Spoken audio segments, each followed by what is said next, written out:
सुनिए एक भगत की कथा। इधर देखो, यहाँ देखो, सब लोग सुनो। तो हरपाल नाम के एक भक्त थे भगवान के। खूब भजन करते थे, खूब साधना करते थे, नाम जप करते थे, कथा सुनते थे, लेकिन वो ब्याह नहीं कर रहे थे। क्यों? उनकी इच्छा थी कि जैसा मैं भजन करता हूं, जैसी मेरी भक्ति है, जैसा मेरा भाव ठाकुर जी के प्रति है, ऐसी कन्या मिले तो मैं ब्याह करूंगा, नहीं तो जीवन भर ऐसे ही रहूंगा। तभी उनके किसी रिश्तेदार ने आकर के बताया, बोले तेरे लायक कन्या मिल गई मुझको। तो हरपाल जी बोले, क्या क्या गुण है उस कन्या का? बोले उस कन्या ने शर्त रखी है, मैं उसी से ब्याह करूंगी जो रोज 1000 संतों को प्रसाद पवाता हो। हरपाल जी बोले, अब तो मुहूर्त भी नहीं निकलवाना, कल ही ब्याह करवा दो मेरा। ऐसी कन्या से तो मैं बिना मुहूर्त के ब्याह करूं। मुहूर्त उसके संग देखा जाता है जिसके संग यह संकोच हो या फिर यह दुविधा हो कि पता नहीं जीवन कैसा चलेगा। इससे तो मुझे भरोसा है बढ़िया जाएगा मेरा जीवन, इसी से ब्याह करा दो। कन्या ने शर्त रखी, हरपाल जी हम आपसे ब्याह तो कर रहे हैं पर हमारी शर्त मंजूर है ना, रोज 1000 संतों को प्रसाद पवाना पड़ेगा। बोला मैं निश्चित करूंगा, आप ब्याह कर लो। और ब्याह हो गया। हरपाल जी रोज 1000 महात्माओं को प्रसाद पवाते। अब देखो, अगर कोई संकल्प ले ले कि मैं 1000 महात्माओं को प्रसाद पवाऊंगा, अगर 100 महात्मा ज्यादा बढ़ जाएं, 200 महात्मा ज्यादा, उनको मना करेगा क्या? वो तो फिर अपराध बनेगा उससे।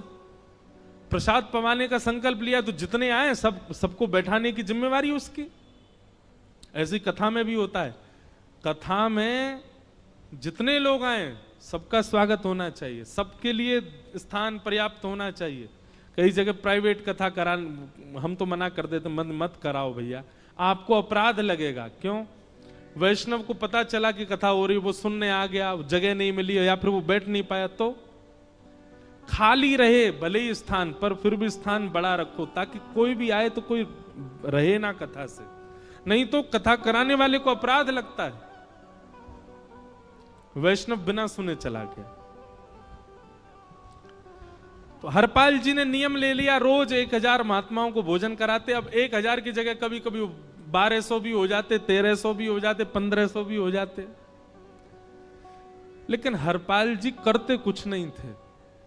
कमाई का कोई जरिया नहीं था, केवल दादा परदादाओं की पुश्त से जो उनके पुश्तैनी धन था उसी को ही खर्च करते जा रहे थे।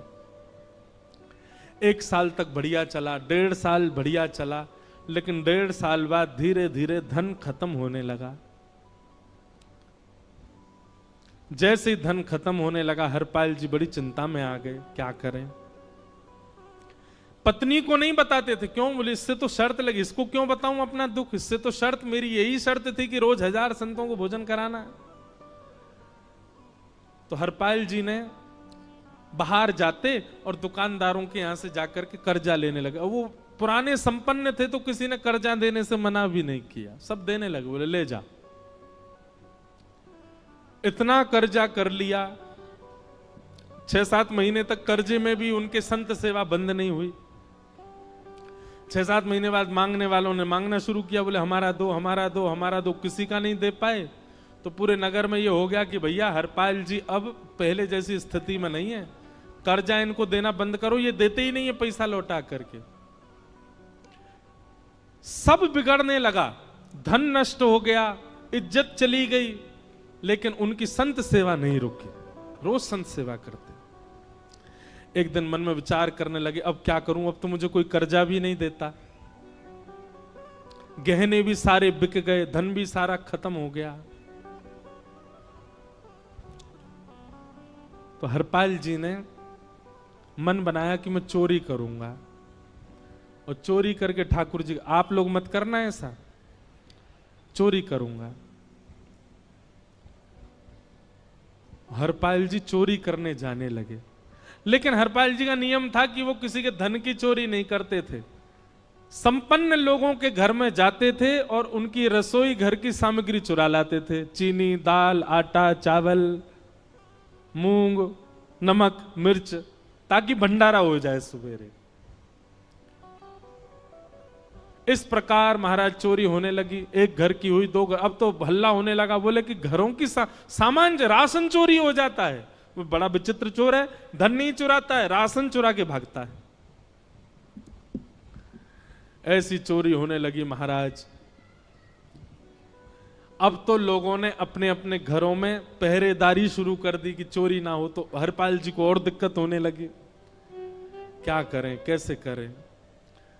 धीरे धीरे हरपाल जी इस स्थिति में आ गए कि अब संपन्न लोगों के यहां उन लोगों को ढूंढते जो ना कभी संत सेवा करते ना वैष्णव सेवा करते, और उन लोगों के यहां जाकर के थोड़ा बहुत धन चुरा लेते, स्वर्ण चुरा लेते।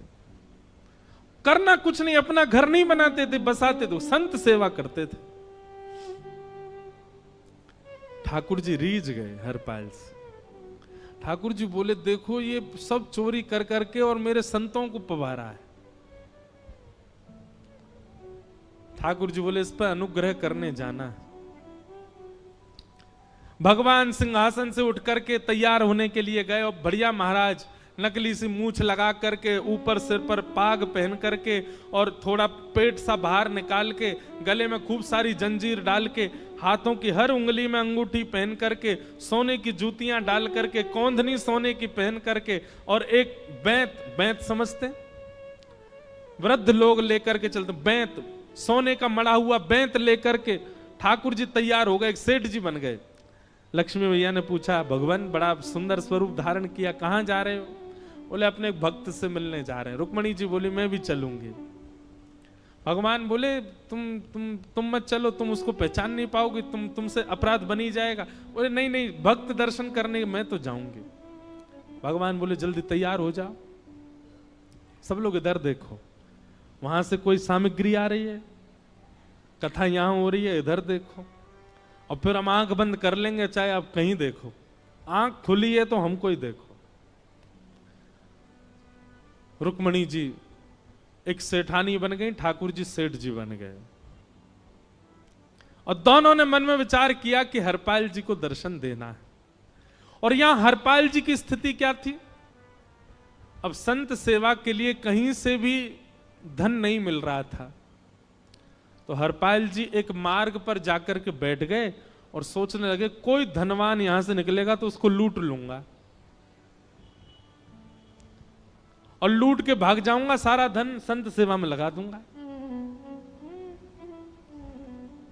तभी उस मार्ग पर कोई और तो आया नहीं, ठाकुर जी सेठ बन करके आ गए। और महाराज खूब सारे गहने पहन करके, पाग बढ़िया सोने की जड़ाऊ पाग पहन करके, ऐसे वस्त्र पहन करके, और छम छम करते चलते आ रहे हैं। उन गहने ही बज रहे हैं ठाकुर जी के।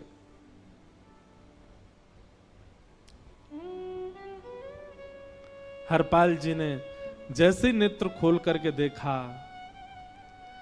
ठाकुर जी के रूप यौवन और सबरी उनके श्रृंगार को देख करके हरपाल जी बोले, ये तो 1 आध साल के भंडारे की व्यवस्था आ रही है सामने से।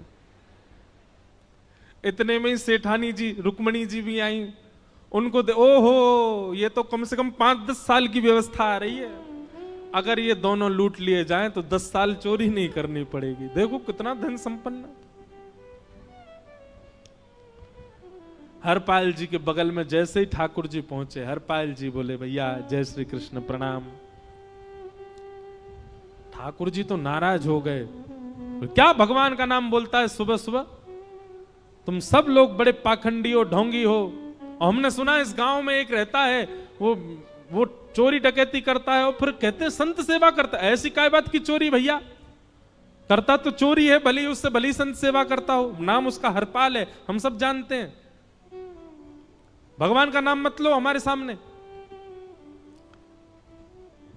हरपाल जी समझ गए, वो तो बिल्कुल भगवत विमुख है, इसकी तो एक अंगूठी भी नहीं छोड़नी मुझको, इसका तो सब लेके जाऊंगा। अगर ये बदले में जय श्री कृष्णा बोलता तो 1 आध गहना छोड़ देता इसका में, पर ये तो इतना बिखर रहा है भगवान का नाम सुन के, इसका कुछ नहीं छोड़ूंगा, सब ले जाऊंगा।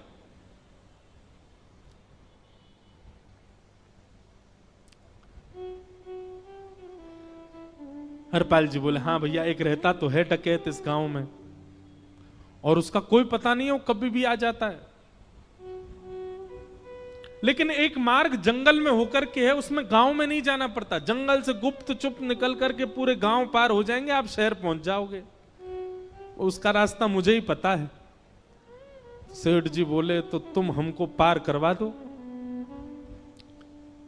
हरपाल जी बोले मैं पार तो करवा दूंगा, लेकिन भगवान मेरे घर कुछ मेहमान आए हैं, उनके भोजन आदि की व्यवस्था के लिए मैं तो बाजार आया था, मेरे पे धन नहीं है। आप यदि मुझको कुछ दे देंगे तो मैं घर पर व्यवस्था करके आऊंगा, तुरंत आपको लेकर के गांव पार करवा दूंगा। ठाकुर जी ने उसको कुछ सोने की मोहर दे दी। बोले लो तुम अपने घर की व्यवस्था कर आओ। हरपाल जी ने सामग्री खरीदी, घर पर पहले व्यवस्था करके आए। बोले आज की व्यवस्था हो जाए, क्योंकि आज तो 10 साल का सब चोरी करना समय लगेगा। पत्नी से कहा भोजन प्रसादी बनाओ, संतों को पवाओ। संत पूछेंगे मैं कहां है, तो कहना कि आप लोगों की 10 साल की व्यवस्था करने गए आज। हरपाल जी लौट करके आए और सेठ जी से कहा आइए आइए चल दीजिए मेरे साथ और हमारे संगी चलना बिल्कुल। ठाकुर जी रुक्मणी जी चलने लगे। जैसे ही विहंगम जंगल में पहुंचे, भयंकर भयावह जंगल, बीच जंगल में जैसे ही पहुंचे, हरपाल ने पीछे मुड़ करके देखा, दोनों चले आ रहे हैं। तुरंत महाराज वो तो अपने रूप में आ गया, शेर की तरह गर्जना करने लगा, अपनी लाठी धर दी सामने और अपने सिर का स्वाफा निकाल करके सामने बिछा दिया।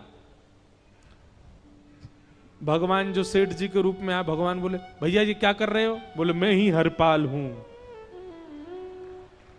सारे सामग्री निकालो, डाल दो यहां पे, एक चीज भी मत छोड़ना, नहीं तो तुम जानते नहीं हो तुम्हारा क्या करूंगा। ठाकुर जी तो थर थर कांपने लगे। रुक्मणी जी बोली देखो कैसा नाटक कर रहे हैं। रावण के आगे नहीं डरे थे, कुंभकर्ण के आगे नहीं डरे, हिरण्यकश्यप के आगे नहीं डरे, और वो हरपाल के आगे ऐसे कांप रहे हैं। भगवान तो मन की सब समझ जाते हैं, कौन ही मारने, वो तुम भी कांपो क्यों? बोले भक्त है भैया, ये हमारो भक्त है। अनुब्रजाम में हम नित्यम पूये ये तन्य रेणु भी, इसने हमारे लिए सब गवा दिया, हमारे वैष्णव संतों के लिए सब लुटा दिया, इसके आगे भयभीत होने में कोई लज्जा नहीं। लक्ष्मी नारायण दोनों कांप रहे हैं और हरपाल कह रहा सब निकालो। ए सेठानी जी कान के कुंडल उतारो। कान कुंडल उतार दिए, नाक की नथनी उतार दी, सब उतार के धर दिए, हाथों के सब कड़ूला आदि भी धर दिए। भगवान ने भी अपने सब उतार। बोले बैंत कहां लेके जा रहे, उसको भी धर दो। बोले अरे भैया बुढ़ापे की लाठी, हम गिर जाएंगे। बोले कुछ नहीं गिरोगे, धर दो इसको। जीवन में कभी राम ना, जय श्री कृष्ण बोलने पे चिल्ला रहे थे मुझ पे, रखो इसको यहां पे। सारा धर दिया। बोले बहुत बढ़िया हो गया, अब 10 साल की व्यवस्था हो गई। इतने में भगवान की कनिष्ठ उंगली में एक अंगूठी थी। हरपाल बोला ये कहां बचा के ले जा रहे हो, उसको दो। बोले अरे भैया ये तो बहुत बचपन की हमारी अंगूठी है और ये आज तक हमारी निकली ही नहीं है और ये निकल ही नहीं पाएगी, इसको बाहर हम निकाल ही नहीं सकते, इसको तो रहने दो हमारे पास। बोले तुम क्या जानो, इस अंगूठी से कम 1 हफ्ता संत भोजन होगा और तुम पे तो दया करनी नहीं है। चिल्लाए थे मुझ पे जय श्री कृष्ण बोलने पर, निकालो इसको। भगवान खूब प्रयास करें, वो नहीं निकले तो हरपाल जी ने उंगली पकड़ी। बोले इसको काट देता हूं मैं, तुम्हारे पास उंगली रहने का कोई काम नहीं है, तुम उंगली से करते ही क्या हो। और महाराज जैसे ही उंगली पकड़ करके काटने का मन किया, वो काटने ही वाले थे, इतने में ही द्वारिकाधीश भगवान शंख चक्र गदा पद्म धारण करके प्रकट हो गए सामने। रुक्मणी जी महालक्ष्मी के रूप में प्रकट हो गई और दोनों ने अपने अंक में हरपाल को भर लिया। हरपाल जी समझ नहीं पा रहे ये क्या हुआ, दूर हटे। बोले नाथ, बोले हम साक्षात द्वारिकाधीश, ये साक्षात रुक्मणी तुम्हारी भक्ति से प्रसन्न होकर तुमको दर्शन देने आए हैं। हरपाल जी घुटने के बल बैठ गए, रोने लगे, सर रख दिया चरणों में, पटकने लगे। बोले नाथ, मैंने अपने नाथ को लूटा, आज मैंने अपने स्वामी के साथ डकैती कर रहा था, मैं अपने स्वामी की उंगली काटने पर मजबूर हो गया था, इसका मतलब तो मैं पापी हूं। मेरा पाप इतना प्रचंड हो गया कि मैं आपके रूप को नहीं पहचान पाया। भगवान ने हृदय से लगा, नहीं हरिपाल, तुमने कभी अपने लिए प्रयोग थोड़ी किया। तुम्हारी पत्नी भूखे सो जाते हो, लेकिन संतों को भूखा नहीं जाने देते। ठीक है, उसके लिए भले ही तुमने वह गलत मार्ग अपनाया जो नहीं अपनाना चाहिए था, परंतु उसमें उद्देश्य कोई और तो नहीं था, मेरे जनों की सेवा ही तो थी, मेरे वैष्णवों की सेवा। और देखो हरपाल, एक मेरी बात सुनो, आज तुम्हारे मन में ग्लानि होती है कि तुमने दूसरों का धन हड़प करके और उससे संत भोजन कराया। वास्तव में इसका विधान शास्त्रों में यह बताया गया, जिसके धन से भोजन बना और संतों ने पाया, परोसा भले ही किसी ने भी हो, कार्यक्रम भले ही किसी ने भी कराया हो, पर धन जिसका लगता है पुण्य उसी को मिलता है। तुमने तो अपने गांव के, शहरों के उन लोग जो कभी संत सेवा नहीं करते थे, उनके धन चुरा चुरा करके उनको पुण्य बांटा है। तुमने कुछ गलत नहीं किया है। हां, अपने प्रयोग में यदि लेते तो पाप हो जाता, लेकिन तुमने तो एक रत्ती भी अपने प्रयोग में नहीं ली, सब संतों में लगा दी, और जितने लोगों का धन चुराया उन सबको पुण्य प्रदान कर दिया। हम तुमसे बड़े प्रसन्न हैं। हरपाल जी चरणों से लिपट गए, बोले नाथ आप बड़े कृपालु, बड़े दयालु। भगवान बोले अब हमने दर्शन दे दिया, अब हम जाएं। और सुनो, ये सारा धन हमने दिया है, 10 साल का नहीं होगा इससे। तो बोले जब तक तुम जीवित रहोगे तब तक की सेवा बनेगी, इससे संत सेवा चलती रहेगी। ये सारा धन आभूषण हम लेकर के इसीलिए आए थे ताकि तुमको अब कभी किसी से मांगना ना पड़े, किसी से हड़पना ना पड़े। भगवान जाने लगे तो हरपाल जी चरणों में गिर गए, बोले नाथ आज मैं आपके दर्शन कर पाया, मैं संत सेवा कर पाया, इसमें सबसे बड़ा योगदान मेरी पत्नी का है। उसने नियम नहीं बनाया होता तो शायद मैं कभी ऐसा नहीं करता। आप उसको दर्शन दिए बिना जाएंगे, मैं उसको क्या बताऊंगा? मैं उससे जाके कह भी नहीं पाऊंगा कि आप मुझे मिले, और उसकी वजह से आप मुझे मिले, वो कृपा कर उसको दर्शन दे दीजिए। ठाकुर जी बोले ठीक है। तुरंत लक्ष्मी नारायण भगवान ने छोटे छोटे बालकों का रूप धारण कर लिया और हरपाल जी की गोद में बैठ गए, और हरपाल जी अपनी गोद में लेकर के ठाकुर जी को घर पर आए, और आकर के अपनी अरे सुनो देखो कौन आए हैं। जैसे बाहर आकर के देखा तो नन्हे से ठाकुर जी, नन्ही से रुक्मणी जी गोद में बालकों की भांति बैठे हैं। बोले अरे इतने सुंदर सुंदर बालक। बोले बालक नहीं है, ये साक्षात जगन्नाथ भगवान, साक्षात रुक्मणी जी, साक्षात द्वारिकाधीश हैं। तुरंत ठाकुर जी अपने रूप में प्रकट हो गए और दोनों दंपति को दर्शन दे करके भगवान वहां से प्रस्थान कर गए। बोलो भक्त वत्सल भगवान। तो एक भक्त जीवन संगी का प्राप्त होना भगवत दर्शन तक ले जा सकता है आपको। अब जिनके ब्याह हो चुके हैं उनसे तो अब हम कुछ कर नहीं सकते, पर जिनके नहीं हुए हैं संभल जाओ, सुधर जाओ, ठाकुर जी से प्रार्थना करो, और प्रार्थना करके केवल एक ही चीज मांगो, क्या? हम गृहस्थी हैं नाथ, यह गृहस्थाश्रम है, हम इसमें आ चुके हैं, अब कृपा करके हमारे जीवन में जो भी आए वो आपका भक्त आए। लेकिन आपके अथक प्रार्थना करने पर भी ठाकुर जी ने यदि नहीं दिया तो भी चिंतित मत होइएगा। मीराबाई को भी नहीं मिले अनुकूल, करमेती बाई को भी नहीं मिले अनुकूल, सक्कू बाई को भी नहीं मिले अनुकूल पति,